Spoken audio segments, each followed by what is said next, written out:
I believe the entire book of Ephesians centers around chapter number 6, verse number 8 through verse number 18, I'm sorry, verse number 10 through verse number 18, those 8 verses. I believe that that is the central focus of Ephesians, and that everything else in the book is preparing to that point. Okay? And so if you look from that point backward, you notice that God deals with the relationship that a person has with their boss.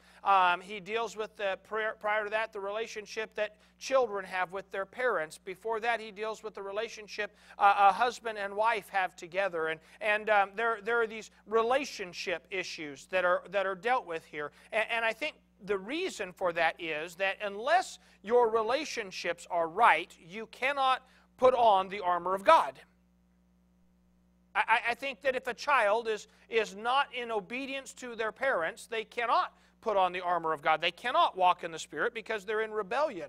I believe that if a person is in rebellion to their boss, their secular authority in that regard, I believe they can't put on the armor of God, because that rebellion is as the sin of witchcraft, and it prevents them from having the spiritual protection. And I really believe that the picture here is so unique in the sense of, we understand protection.